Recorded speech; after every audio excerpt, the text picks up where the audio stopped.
Am I the asshole for not picking my girlfriend's daughter up from an event? I'm 37, and I've been in a relationship with a mid-40s woman, Amy, for about a year. She has a 17-year-old daughter I'll call Jess.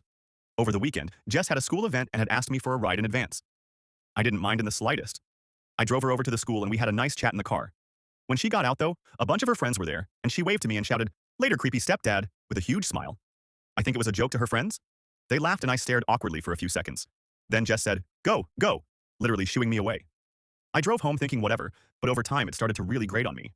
I know that she wanted to just show off for them, but I didn't want to be stuck in a car with a girl who considered me creepy in any way. I shot her a text around that time that she would have to find another way to get home. She didn't see my text for some time, but a few hours later she called me asking for a ride. I told her that I couldn't do that as I had had a couple of drinks, which was true. Then she half hung up on me and apparently called her mother. Amy was busy working on something at the time and told me that I needed to get over there and pick her up. I responded that she could walk, get a ride from her friends, or take public transportation. It was 8 p.m. in one of the safest cities in our country and that she was going to be fine. Amy then walked away, grabbed my keys, and drove off in my car, despite having a suspended license. About 15 minutes later, Amy came home and shrieked at me about my treatment of Jess, while Jess evacuated to her room. I told her that she really shouldn't be driving without a suspended license, and Amy said she wouldn't have to if I were more responsible. When I reminded her of why her license was suspended, she got furious. It's a pretty touchy subject, and told me she'd leave if she had anywhere else to go. I brushed her off with a lame, "That sounds like a you problem and we haven't talked since." So,